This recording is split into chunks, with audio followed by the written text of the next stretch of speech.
আসসালামু আলাইকুম। তাফসীর মাহফিলের সম্মানিত সভাপতি, পরিচালক মন্ডলী, সম্মানিত অতিথিবৃন্দ, পর্দার আড়ালের মা ও বোনেরা, মেয়েরা, আসসালামু আলাইকুম। রাত গভীর হয়েছে, দুই একটা কথা বলেই আপনাদের থেকে দোয়া নিয়ে বিদায় হব, কারণ এত রাতে তাফসীর করা সম্ভব না, 11টা পার হয়ে গেছে। সম্মানিত সুধী, অত্যন্ত দুর্গম পথ পার হয়ে আপনাদের কাছে আমি আসছি, কিন্তু আপনাদের কাছে দুটো কথা বলবো এরকম সময় আমার জন্য হলো না, এটা আল্লাহর ইচ্ছা। তো আমি কোরআনের একটা আয়াতের সামান্য আলোচনা আপনার কাছে করব। সূরা বাকারার 30 নম্বর আয়াত। আল্লাহ রাব্বুল আলামিন বলেন, আউযু বিল্লাহি মিনাশ শাইতানির রাজীম, ওয়া ইয ক্বালা রাব্বুকা লিল মালাইকাতি ইন্নী জাইলুন ফিল আরদি খলিফা। স্মরণীয় ঘটনা, হে মুহাম্মদ সাল্লাল্লাহু আলাইহি ওয়াসাল্লাম, আপনার রব যখন ফেরেশতাদের কাছে বললেন যে নিশ্চয়ই আমি পৃথিবীতে আমার প্রতিনিধি সৃষ্টি করতে চাই, খলিফা বানাতে চাই। এই কথা বলার পরে ফেরেশতারা জবাব দিল, ক্বালু, ফেরেশতারা বলল, আতাজআলু ফিহা মা ইয়াফসিদু ফিহা আতাজআলু ফিহা মা ইউফসিদু ফিহা। আপনি কি এই পৃথিবীতে এমন একটা মাখলুক সৃষ্টি করবেন যারা এখানে ফাসাদ করবে, অশান্তি সৃষ্টি করবে? আল্লাহ বললেন, ক্বালা ইন্নী আ'লামু মা লা তা'লামুন। ফেরেশতারা বলল, নাহনু নুসাব্বিহু বিহামদিকা ওয়া নুকদ্দিসু লাক। আপনার পবিত্রতা আমরা যাপনা করি, আপনার পবিত্রতা আমরা ঘোষণা করি, কাজে আমার মানুষ বানানোর কি প্রয়োজন আছে? আল্লাহ বললেন, আমি যা জানি তোমরা তা জানো না। এখান থেকে আপনাদের যে জিনিসটা শিখতে হবে সেটা হলো এই, জিকির এবং তাসবিহ ফেরেশতারা অনাদিকাল থেকে অনন্তকাল পর্যন্ত করে যাচ্ছে, কোনো সময় তারা বন্ধ করে না, ক্লান্ত হয় না। পৃথিবীতে আপনাদের চোখের সামনে যত সবুজ গাছপালা দেখতে পাচ্ছেন, প্রত্যেকটা পাতায় আল্লাহর জিকির করে সার্বক্ষণিক ভাবে, এটা কোরআনে বলা আছে।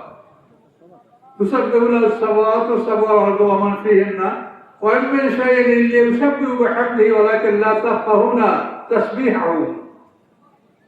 সমস্ত কিছু আপনার চোখের সামনে দেখেন, সমস্ত জীব জানোয়ারের ডাক, এই গভীর রাতে শিশি হুহু যে কি শব্দ ঝিঝি শুনতে পান, এই সমস্ত আওয়াজগুলি আল্লাহর জিকির।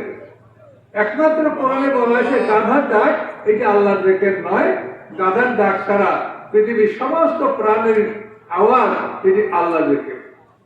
সূরা লোকমানে আল্লাহ বলেছেন, ইন্না আনকারাল আসওয়াত লা সাউতুল হামির। আল্লাহর কাছে অপছন্দনীয় আওয়াজ হচ্ছে গাধার ডাক। তাফসীর কাররা বলেন, এই গাধার ডাক ছাড়া পৃথিবীর সমস্ত প্রাণীর আওয়াজ আল্লাহর জিকির। তো সবাই তো আল্লাহর জিকির করে, আমরাও আল্লাহর জিকির করি। এখন কি বেহেশতে যাওয়ার ইবাদত এই জিকির? যদি তাই হয় তা আল্লাহ তো ন্যায় বিচারক। আমরাও জিকির করি, ফেরেশতারাও জিকির করে।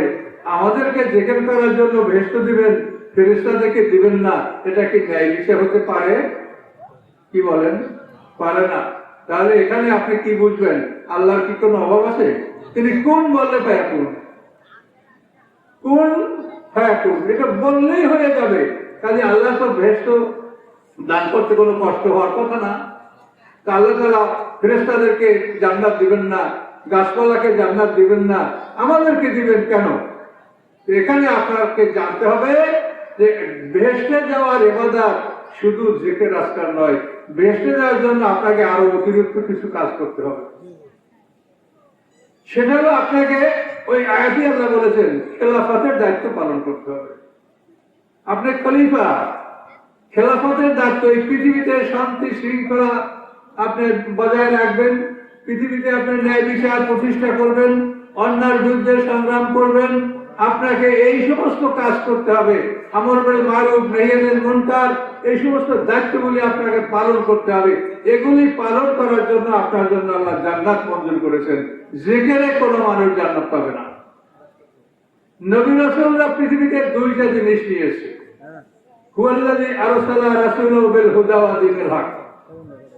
হেদায়েত এবং সত্য আইন, এই দুইটা জিনিস নিয়ে নবী রাসূলুল্লাহ পৃথিবীতে আসেন। হেদায়েতের কথাগুলি সব আলেমরাই বলেন, রোজা রাখো, নামাজ পড়ো, হজ করো, যাকাত দাও, মিথ্যা বলো না, চুরি ডাকাতি জিনা করো না, এই হেদায়েতের কথা সবাই বলছে। দ্বীনে হক আইন কানুন, আইন কানুন যদি না থাকে পৃথিবীতে শান্তি শৃঙ্খলা বজায় থাকবে না। চুরি করলে ডাইন হাতের কবজা এখান থেকে কেটে দাও, ডাকাতি করলে তার ডাইন হাত বাম পা কেটে দাও, জেনা করলে অবিবাহিত হলে তাকে 100 পিটার মারো, বিবাহিত হলে তাকে পাথর মেরে উড়িয়ে দাও। কোন ডাকাত যদি ডাকাতি করে, মানুষ মার্ডার করে, সেই ডাকাতকে 3 দিন শুলে ঝুলিয়ে রাখো, 3 দিন পর শুল থেকে থামিয়ে তাকে হত্যা করো। এই যে আইন কানুনগুলো, মিথ্যা সাক্ষী দিলে তাকে 80টা বেত্রাঘাত করো, শরাব পান করলে বা নেশাদ্রব্য পান করলে তাকে 80টা বেত্রাঘাত করো। এই যে আইন কানুন আল্লাহ কোরআন পাকে দিয়েছেন এবং আল্লাহর আইন দ্বারা এই পৃথিবীতে শান্তি প্রতিষ্ঠা করার জন্য আমাদেরকে দায়িত্ব দিয়েছেন, এটার নাম হচ্ছে খেলাফত। এখন আমরা যদি শুধু আল্লাহ জিকির আজকাল এই একটা সাইড করি আর একটা সাইড বাদ দিই, তাহলে কি আমরা জান্নাত পাবো? এই কথা আল্লাহ এভাবে বলেছেন,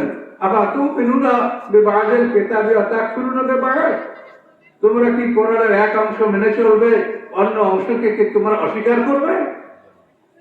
পূর্ণাঙ্গ কোরআন এটা কিন্তু আমরা মানছি না, এবং এটা না মানার পিছনে আমরা আলেম ওলামা 1 নম্বর দায়ী, এবং পরে আপনারাও দায়ী।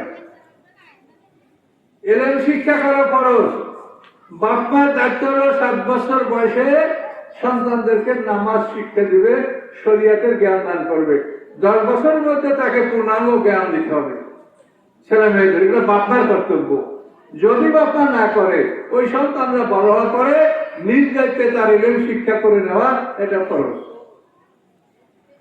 তো সম্মানিত সুধী, আমাদের আদি পিতা আদম আলাইহিস সালাম, আমাদের মা হাওয়া আলাইহিস সালাম, হাসরের ময়দানে আমরা যখন সমস্ত মানুষ উঠব, তখন পৃথিবীতে একটা ব্যতিক্রম জিনিস আপনি দেখতে পাবেন, যে আদম হাওয়া তারা উলঙ্গ উঠবে না, তারা কাপড় পরা অবস্থায় উঠবে।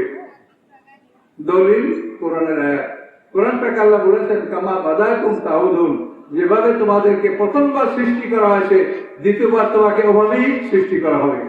তা আদম হাওয়াকে আল্লাহ তাআলা উলঙ্গ সৃষ্টি করে নাই, তারা বড় মানুষ এবং পোশাক সহ তাদেরকে আল্লাহ সৃষ্টি করেছেন। আদমকে পৃথিবীর বুকে, মা হাওয়াকে জান্নাতে। জেনে রাখবেন, পিতা অর্থাৎ এই যে আমরা পুরুষ জাতির পিতা, আমাদেরকে আল্লাহ পৃথিবীতে মক্কা এবং তায়েফের মাঝখানে ধনা নামে জায়গায় আমাদের পিতা আদম আলাইহিস সালামকে সৃষ্টি করেছেন। এরপর আদম আলাইহিস সালামকে আল্লাহ জ্ঞান দান করেছেন, ফেরেশতারা তাকে সিজদা করেছে। শুক্রবার দিন মুহররমের 10 তারিখ চাঁদ রাতে আদম আলাইহিস সালামকে ফেরেশতারা জান্নাতে নিয়ে গেছেন, মা হাওয়াকে আল্লাহ জান্নাতে বসে সৃষ্টি করেছেন। এই সৃষ্টির ব্যবধান দেখেন, আমরা পিতা জাতি, আমরা মাটিতে সৃষ্টি হয়েছি, মা জাতি তারা জান্নাতে সৃষ্টি হয়েছে। এই নারী জাতি জান্নাতে সৃষ্টি হওয়ার কারণে নারী জাতি তার অত্যন্ত বিলাসী, ঊর্ধ্বমুখী, দুনিয়ার কোন জিনিসে মায়ের মন ভরে না। সে জান্নাতি। রেশমি কাপড় তার জন্য হারাম, স্বর্ণের অলঙ্কার তার জন্য হারাম, কিন্তু পুরুষের জন্য হারাম। এই মা জাতি জান্নাতে প্রেরণ হওয়ার কারণে আপনি কোনোভাবে মাকে খুশি করতে পারেন না। ইল্লা মাশাআল্লাহ, তারা ইমানদার, তারা খুশি হয়। কিন্তু নারীদের এটা স্বাভাবিক স্বভাব যে কোনো কিছুতে সে খুশি হয় না। আপনি যদি আজকে তার জন্য লক্ষ টাকার বাজার করেন, কালকে বলবে যে আমার এটা নাই, ওটা নাই, সেটা নাই, আমার স্বামী আমার কথা শোনে না। এটা তার দোষ না, তাকে আল্লাহ জান্নাতে তৈরি করেছে। এই ছেলে জান্নাতি মানুষ, এই জন্য তার মনটা ওরকম বড়, দুনিয়ার কোন জিনিসে মায়ের মন ভরে না। এটা আপনাকে জানতে হবে। আমরা মায়ের পেটে হয়েছি, আমাদের সন্তান আছে, আমাদের বোন আছে, সবই আমাদের। এটা আমরা তাদের দুর্নাম করছি না। সম্মানিত সুধী, নারী জাতিকে, মা হওয়াকে আল্লাহ তাআলা আদম আলাইহিস সালামের বাম পাজরের হাড্ডি থেকে সৃষ্টি করেছেন। এভাবে প্রত্যেকটা পুরুষের স্ত্রী তার বাম পাজরের হাড্ডি থেকে সৃষ্টি। এই যে বাম পাজরের হাড্ডি থেকে সৃষ্টি, এই পাজরের হাড্ডিটা বাঁকা, এটা কিন্তু সোজা না। এই যে থোরাক্স বোন, এই হাড্ডিটা বাঁকা। তাফসীরকাররা বলেন যে নারীদেরকে আল্লাহ তাআলা পাজরের বাঁকা হাড্ডি দ্বারা সৃষ্টি করার কারণে নারীর স্বভাবের মধ্যে বাঁকামি আছে, সে সংখ্যারি করবে, বাঁকা কথা বলবে, কিন্তু আপনাকে সেটাকে মেনে নিতে হবে, যেহেতু তাকে বাঁকা হাড্ডি দ্বারা তৈরি করা হয়েছে। এই সাদের বাঁকা এই হাড্ডি যদি আপনি সোজা করতে চান, ভেঙে যাবে, এটা কিন্তু সোজা হবে না, এটা আপনাকে জেনে নিতে হবে। তাফসীর কারকের ব্যাপারে বলেছেন যে নারীকে তুমি সোজা করার চিন্তা না করে তুমি তাকে যেহেতু বাঁকা হাড্ডি দ্বারা সৃষ্টি করা হয়েছে, এটাও যেমন সত্য, হৃদয়ের কাছ থেকে হাড্ডি নিয়ে তাকে সৃষ্টি করা হয়েছে, এ কথাও সত্য। কাজে তুমি নারীকে সোজা করার জন্য তুমি তাকে চাপ দিয়ে বাঁকা হাড্ডি সোজা করার চেষ্টা না করার জন্য তোমাকে বলা হচ্ছে তুমি হৃদয়ের কাছে স্থান দাও। তাকে হৃদয়ের কাছ থেকে হাড্ডি নিয়ে সৃষ্টি করা হয়েছে, হৃদয়ের কাছে স্থান দিলে এই সমস্যার সমাধান হয়ে যাবে। সংসারে যাদের অশান্তি, আমি বলবো যে নারীদেরকে আপনি ওই রকম সোজা করার চিন্তা না করে যদি হৃদয়ের কাছে স্থান দেন, আপনি তার কথা এগুলি মাফ করে দিয়ে যদি আপনি তাকে ভালোবাসেন, তাহলে দেখবেন যে সে সোজা হয়ে গেছে এবং তার থেকে আপনি সবকিছু আপনি সুন্দরভাবে পাবেন। কোরআন থেকে এই সমস্ত বিষয়গুলি আপনাকে জানতে হবে। তবে পরিতার বিষয় যে আমরা তাফসীর কারক, আমরা তো ওয়াজের মানুষ না, কাজে আমরা গভীর রাতে, আর আমার বয়স হয়ে গেছে, আর আমার যৌবন কালো আমি কোনোদিন এরকম গভীর রাতে আলোচনা করিনি। এখন বহু কষ্ট করে আপনাদের কাছে আসি, যদি বলি যে কিছু বলবো না, তা আল্লাহ কি বলবে, আপনারা বা কি বলবেন, কিন্তু এটা আমার কাছে খুব কষ্টকর মনে হচ্ছে। তো আল্লাহ রাব্বুল আলামিন এখান থেকে আমাদেরকে যে বিষয়গুলি আমাদেরকে শেখাচ্ছেন আদম হাওয়া থেকে, সেটা আপনারা দেখবেন যে এই আদম হাওয়া দুটো মানুষ, আমরা পৃথিবীতে সবাই উলঙ্গ জন্মগ্রহণ করেছি, ছোট্ট কোনো উলঙ্গ, হাসরের বাজারে ছোট্ট কোনো উলঙ্গ উঠবো, কিন্তু আদম হাওয়া এই দুইটা মানুষ পোশাক পরা থাকবে বড়। সবাই আমরা দেখবো এই দুইটা মানুষকে, এই আমাদের পিতামাতা, আমরা সব মানুষ এই দুইটা মানুষের সন্তান। তখন আমরা আফসোস করবো, হায় আমরা পৃথিবীতে এত দলাদলি মারামারি হামানি কেন করলাম, আমরা তো এই দুইটা মানুষের সন্তান, এরাই তো আমাদের পিতামাতা। আদম হাওয়া কামা বাদাকুম তাউদুন, প্রথমবার যেভাবে সৃষ্টি হয়েছে দ্বিতীয়বার সৃষ্টি তোমাদের সেভাবেই হবে। তো আল্লাহ তাআলা পৃথিবীতে আমাদেরকে পাঠিয়েছেন এমন একটা দায়িত্ব পালন করার জন্য। এই দায়িত্বটা পালনের জন্য আল্লাহ আমাদের জন্য জান্নাতের প্রতিশ্রুতি দিয়েছেন। যৌবনকাল দিবেন, 33 বছর বয়সে মানুষ সবচাইতে শক্তিশালী থাকে। এই 33 বছর বয়সে আপনাকে জান্নাতে প্রবেশ করানো হবে। আপনার স্ত্রী হবে চিরকুমারী, বড় হয়েছে কিন্তু হায়াজ আসে নাই। আপনি যত খাবেন পেটের মধ্যে কোনো প্রস্রাব পায়খানা থাকবে না, মেশক আম্বারের মতো ঘেরান আসবে, ক্ষুধা লাগবে, আপনি খাবেন। 1000 বছরের সময় একটা দিন হবে, স্বামী স্ত্রী একটা মিলন 40 বছর পর্যন্ত স্থায়ী থাকবে। কারণ এইরকম সুখময় একটা জীবন, সোনার বাড়ি, সোনার ঘর, দুধের নহর, মধুর নহর, শরাবের নহর, এগুলি যত পান করবেন তাতে আপনার মাথা ঘুরাবে না, আপনার জ্ঞান বিলুপ্ত হবে না। এই নিয়ামত আপনাকে দান করবেন কিসের বিনিময়ে? পৃথিবীতে কোন কাজ করলে আপনি সোনার বাড়ি করতে পারবেন? এমন কোন কাজ আছে পৃথিবীতে যে আল্লাহর কাছে আপনি এই সোনার বাড়ি? আল্লাহ কোরআনে বলেছেন, আল্লাহর কথা মিথ্যা নয়। আল্লাহর কোরআনে আল্লাহ বলেছেন যে তোমাদের জন্য আমি এই সব নিয়ামত জান্নাত তৈরি করে দিয়েছি। কিসের জন্য? যে তুমি আমার কাজ করবে, তুমি আমার কাজ করবে, খেলাফতের দায়িত্ব পালন করবে, তুমি ভালো কাজে আদেশ করবে, মন্দ কাজ থেকে নিষেধ করবে, এবং এই পৃথিবীতে হক এবং বাতিলের সাথে সংঘর্ষ থাকবে। হক ও বাতিল, আল্লাযীনা আমানু ইউকাতিলুনা ফি সাবিলিত তাগুত, আল্লাযীনা আমানু ইউকাতিলুনা ফি সাবিলিল্লাহ, আল্লাযীনা কাফারু ইউকাতিলুনা ফি সাবিলিত তাগুত। আল্লাহ বলেন যারা ঈমানদার তারা আল্লাহর রাস্তায় লড়াই করবে, আর যারা কাফের তারা শয়তানের রাস্তায় লড়াই করবে। কোরআনের আয়াত স্পষ্ট। এখন এই যে দুইটা রাস্তায় লড়াই, সকলেরই একটা মনে হবি থাকে। হবি মানে আপনি একটা জিনিস ভালোবাসেন। তো আল্লাহ তাআলা কি ভালোবাসেন বলেন তো? আল্লাহ বলেন যে আমি ভালোবাসি, ইন্নাল্লাহা ইউহিব্বুল লাযিনা ইউকাতিলুনা ফি সাবিলি সাফান কান্নাম বুনিয়ানুম মারসুস। আল্লাহ বলেন সীসা ঢালার প্রাচীরের মতো মজবুত হয়ে একটা জাতি, একটা দল যখন আল্লাহর পথে লড়াই করবে, আল্লাহ তাআলা এই যুদ্ধটা দেখতে, এই রক্তক্ষরণ দেখতে আল্লাহ তাআলা সন্তুষ্ট। সাহাবীরা জিজ্ঞাসা করেন, ইয়া রাসূলুল্লাহ, বান্দার কোন আমল দেখে আল্লাহ খুশিতে হাসেন? তখন আল্লাহ রাসূল বলেন, একজন মর্দে মুমিন উলঙ্গ বক্ষে, তার বক্ষে লৌহ বর্ণ পরিধান সে করে নাই। উলঙ্গ বক্ষে একজন মর্দে মুমিন কাফেরের তলোয়ারের হাতে যখন তার কলিজা কেটে দ্বিখণ্ডিত হয়ে যায়, এই দৃশ্য দেখে আল্লাহ আনন্দে হাসেন। সকলে বলেন সুবহানাল্লাহ। এখন আল্লাহর খুশির বিষয় হলো যে আল্লাহ দেখতে চায় যে তোমরা আমার রাস্তায় লড়াই করে তোমরা শাহাদাত বরণ করো। এইটা দেখে আল্লাহ সন্তুষ্ট হন। এখন আপনি কি করবেন? আল্লাহ যা করেন তাকে কেউ প্রশ্ন করতে পারবে? এখন আল্লাহ বলেন যে এই কাজটা তোমাদের কঠিন লাগতে পারে বা শুনলে তোমাদের মন খারাপ হতে পারে, কিন্তু এইটার বিনিময়ে আমি তোমাদেরকে যা দিব পৃথিবীর কেউ তোমাকে তা দিতে পারবে না। কি পারবে? আল্লাহ বলেছেন যে তুমি এই কাজ আমার করো, তুমি অন্যায়ের বিরুদ্ধে সংগ্রাম করো, অন্যায়ের বিরুদ্ধে লড়াই করো। এই যে বাংলাদেশ আপনারা 16-17 বছর করে স্বাধীন পাইলেন, এটা কি রক্ত ছাড়া পেয়েছেন বলেন? বিনা রক্তে আসে এটা? অসংখ্য মানুষের রক্ত ঝরেছে, আপনাদের আপামর জনতার রক্ত ঝরেছে, তার বিনিময়ে আপনি এটা পেয়েছেন। এই রক্ত যতক্ষণ না ঝরবে ততক্ষণ আপনি আল্লাহর কোন নেয়ামত রহমত আপনি পাবেন না। এই কথাগুলি আল্লাহ তাআলা কোরআনটা আমাদেরকে বুঝিয়ে বলেছেন যে ইবাদত মানে যদি তোমরা বোঝো যে শুধু জিকির আজকার করবে, তাহলে ফেরেশতাদের কি অপরাধ? তারা তো তোমাদের থেকে বেশি জিকির আজকার করে, তো ফেরেশতাদেরকে আল্লাহ জান্নাত দিবে না কেন? ফেরেশতারা জান্নাতে যাবে কোন আলেম বলছে? আজকেও তো কত আলেমের ওয়াজ শুনলেন, আরো তো সারা জীবন শুনেছেন ফেরেশতারা জান্নাতে যাবে, এমন কোন আলেম বলেছে? তারা তো জিকির করছে, তো জান্নাতে যাবে না আল্লাহ ন্যায় বিচারক। তার কারণ হলো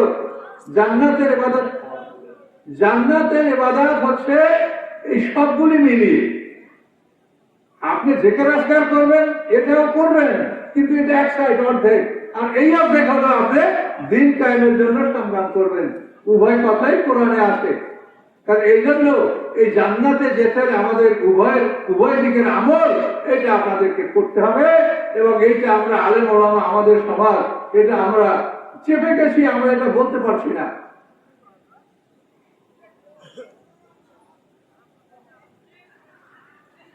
সম্মানিত সুধী, আমি একটা কথা সব আলেমদেরকে বলবো যে এতদিন আমরা কথা বলতে পারি নাই, এখন আল্লাহ আমাদেরকে কথা বলার সুযোগ দিয়েছে। আমি বলছি এখন আপনারা কথা বলার সুযোগ পেয়ে নিজেদের কাহিনী বলিয়েন না। কোরআনের কোন কথাগুলি আপনারা একদিন বলতে পারেন নাই, সেই কথাগুলি আপনারা বলেন। কি বলেন? আমার প্রস্তাবটা ঠিক আছে কিনা? কোরআনের যে কথাগুলি আপনি এতদিন বলতে পারেন নাই, সেই কথাগুলি আপনারা বলেন। নিজেদের গল্প কাহিনী এগুলো আপনারা বলতে সময় নষ্ট করেন না। সময়ের বড় মূল্য আছে। এই সময়ের এত মূল্য, পৃথিবীর সর্বশ্রেষ্ঠ ধনীকে, সর্বশ্রেষ্ঠ যারা ধনী, ইলন মাস্ক বলেন, তারপরে এভাবে আদানি বলেন, পৃথিবীর সমস্ত সম্পদের মালিক যারা, তারা সমস্ত সম্পদ দিয়া আজরাইল থেকে 1 মিনিট সময় কিনতে পারবে যে আমার সব সম্পদ আজরাইল তোমাকে দিব, আমাকে 1 মিনিট সময় দাও। কি পাবে? তাহলে এই সময়ের কত মূল্য সেটা বোঝেন যে পৃথিবীর সমস্ত সম্পদ দিয়া 1 মিনিট সময় খরিদ করা যাবে না। কারণ এই সময়কে আপনি কাজে লাগান। আমরা দেখছি আমরা সময় নষ্ট করছি, কেউ গান গাচ্ছি, কেউ গজল বলছি, কেউ ভূমিকাকে 1 ঘন্টা নষ্ট করছি, অথচ এই মূল্যবান সময়টা আপনি মানুষের নষ্ট করছেন। প্রতিদিন এখানে মাহফিল হবে না, বছরে একবার সময়টা নির্ধারিত করা হয়েছে, কিন্তু আমরা অনেক সময় দেখছি যে আলেম ওলামারা এই সময়ের মূল্য না বুঝে তারা সময় নষ্ট করে। এটা পরিতাপের বিষয়, আর আমরা না বললে এটা কে বলবে? কাজে এই জন্য বলছি আপনারা সময় নষ্ট করবেন। যে কথা কোরআন থেকে আপনি একদিন বলতে পারেন নাই, সেই কথাগুলি আপনি বলেন। আপনারা দল সম্পর্কে অনেক সময় চিন্তিত যে আমরা কোন দল করবো, কিভাবে বুঝবো যে কোন দল হক, এটা বোঝার জন্য আপনারা বিভ্রান্ত। যেহেতু যে আপনাদের সামনে কথা বলে তার কথা শুনে মনে হবে যে এই হুজুরে ঠিক বলছে। কি মনে হয় কিনা? তাই যে যখন বলে আপনাদের মনে হয় উনি ঠিক বলছে, তা আপনারা কাকে ধরবেন? দেশে তো শত শত দল। আসলে আল্লাহ কি বলছেন তা জানেন? আল্লাহ বলছেন মানুষ মোট 2 দল। এই 72-73 দল এটা আল্লাহ বলেন না, এটা হাদিসের কথা, আলেমদের কথা।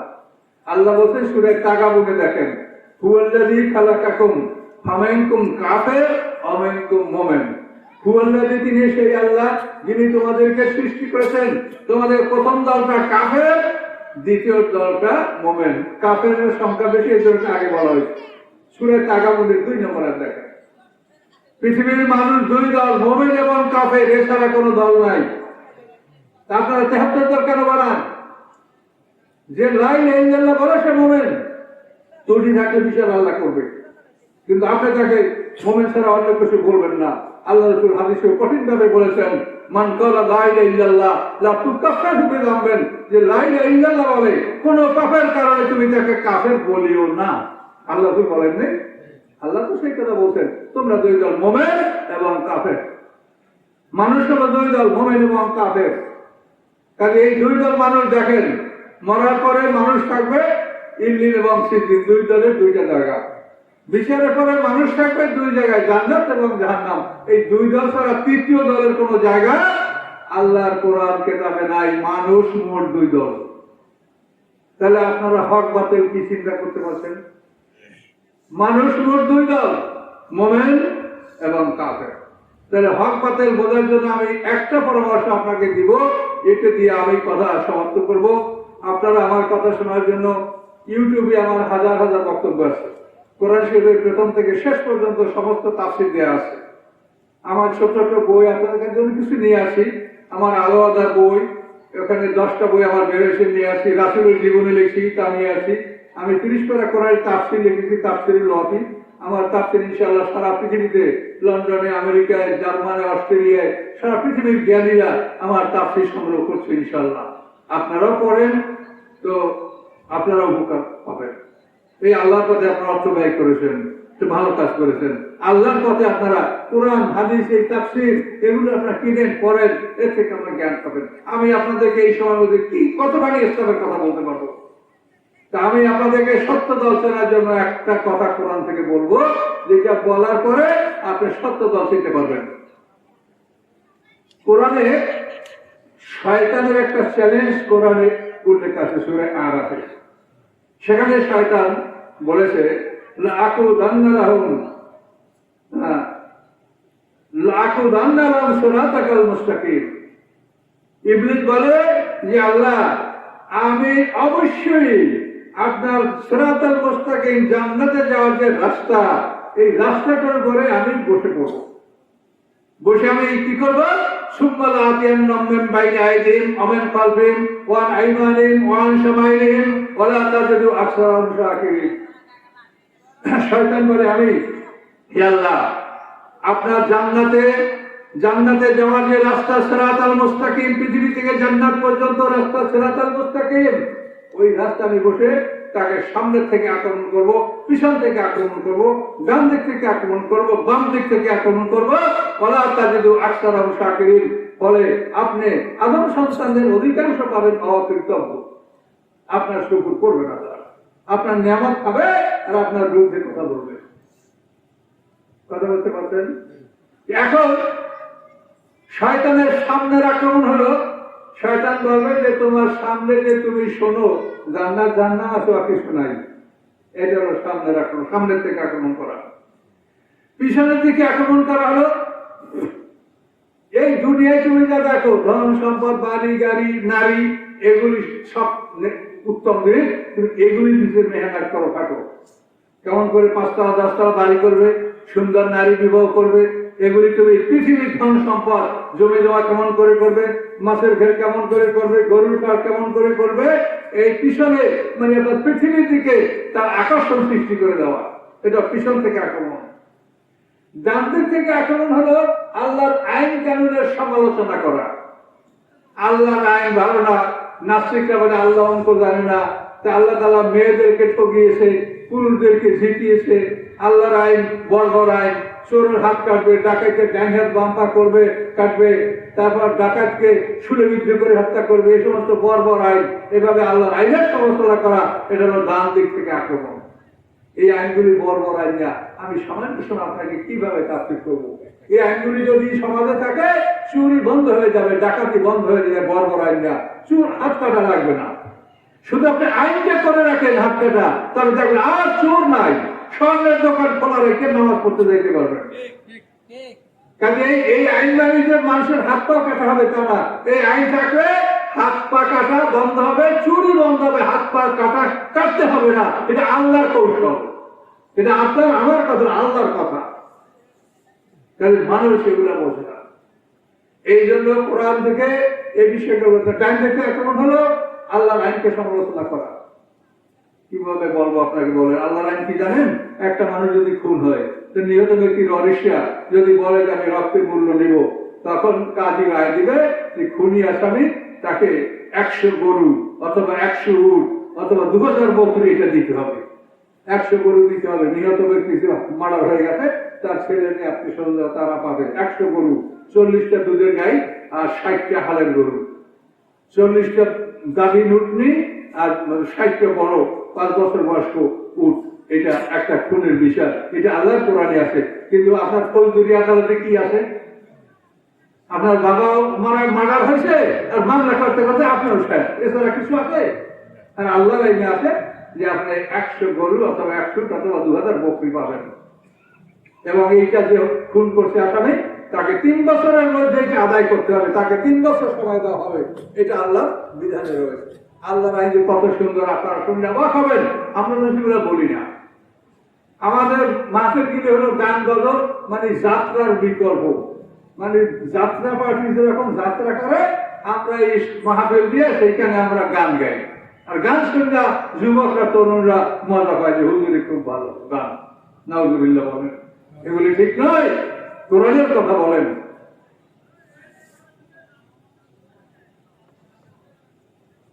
কোরআনের কথা, রাসূলের বিশুদ্ধ কথা এগুলো বলেন। ডান দিকে আক্রমণ হলো আইনের সমালোচনা করা, বাম দিক থেকে আক্রমণ হলো পৃথিবীর যত খারাপ জিনিসের মজা, নেশা করা, ইয়াবা খাওয়া, জেনা করা, এগুলিতে সব মজা। এই দুনিয়ার সব হারাম কাজে তারা স্বাদ পাবে। এইটা হারাম কাজের স্বাদ তাদের জন্য উপস্থাপন করা, এই জন্য শয়তানের বাম দিক থেকে আক্রমণ করা। এইভাবে শয়তান বলে যে আল্লাহ, আমি আপনার বান্দাকে জান্নাতে যেতে দেব না, আমি সিরাতাল মুস্তাকিমে বসে আমি তাকে সামনে থেকে, পিছন থেকে, ডান থেকে, বাম থেকে আক্রমণ করব। তারা তাদের আকসারহম শাকিরিন, তাদের অধিকাংশকে আপনি কৃতজ্ঞ পাবেন না। তারা নাফরমান আনগ্রেটফুল, তারা আল্লাহর কৃতজ্ঞতা জ্ঞাপন করবে না। এখন দেখেন শয়তানের চ্যালেঞ্জ। তাহলে আল্লাহ বলেন সিরাতাল মুস্তাকিম রাস্তা কয়টা বলেন তো আপনারা? একটা। ওয়ান্না হাযা সিরাতি মুস্তাকিম, সিরাতাল মুস্তাকিম রাস্তা হলো একটা রাস্তা। আর বিভিন্ন রাস্তা আছে পৃথিবীতে, শত শত রাস্তা। সেগুলি সিরাতাল মুস্তাকিম নয়, সিরাতাল মুস্তাকিম হচ্ছে একটা। এখন আপনি সত্য দল চিনবেন। এটা হলো যে দলগুলি সিরাতাল মুস্তাকিমে নাই, সেই দলের সাথে শয়তানের দেখা হবে না, সেই দলগুলিকে শয়তান বাধা দিবে না। কি কথা বলতে পারছেন? আর যারা সিরাতাল মুস্তাকিমে আছেন তারা বাধার সম্মুখীন হবেন। তারা মাইক খাবেন, পিটন খাবেন, আপনার বাড়িঘর যাবে, জেল হবে, জুলুম হবে। যারা হক পথে আছে তাদের সাথে শয়তানের বাহিনীর লড়াই হবে। আর যারা হক পথে নাই, বাতিল পথ, ও পথ শয়তানের ছাড়িয়ে দিয়েছে। দোকানে তোরা যত চলাচল কর, আমি বাধা দিব না। কি এখন বুঝতে পারছেন? কি বলছেন কথাটা আমার? যে সিরাতাল মুস্তাকিম সত্য দল ওইটা, যেই দলকে শয়তান বাধা দেয়। একটা লোক ইসলাম করে তার জান মাল ধন সম্পদ গেল, জেলে গেল, সবকিছু গেল, সব শেষ হয়ে গেল। আর একটা লোকে ইসলাম করিয়া হাজার হাজার কোটি টাকা কামাই করলো। তাহলে এখন এই দুইটা লোকের ইসলামের ব্যবধানটা কি? হাসরের ময়দানে, বিচারের মাঠে সেই দিন এগুলি বিচার করা হবে। এটা মনে রাখেন। আপনাকে গভীর কাছে আমার কথাটা বুঝতে পেরেছেন যে যারা হক পথে নাই তাদেরকে শয়তান বাধা দিবে না। এই জন্য দেখেন পৃথিবীতে এমন এমন জামাত আছে যে পৃথিবীর যেখানে যায় সেখানেই তাদেরকে সবাই আদর করে, কেউ বাধা দেয় না। বাধা দেবে কেন? ওটা সিরাতাল মুস্তাকিম না, শয়তানি ওটাকে বাধা দেয় না, ওটা সব জায়গাটার চাহিদা। সব জায়গায় খুব সহজেই তারা ও দল কারা চেনার একটাই পথ, যেই দলটা বাধাগ্রস্ত হয়, যাদের সাথে শয়তানের দরবারে লড়াই হয়, তারাই সরল পথে আসে। আর শয়তান যাদেরকে বাধা দেয় না, তারা সিরাতাল মুস্তাকিমে নাই। এর দ্বারাই আপনি সিরাতাল মুস্তাকিম বা সরল পথে কারা আছে, যেটা আপনারা জানতে পারবেন।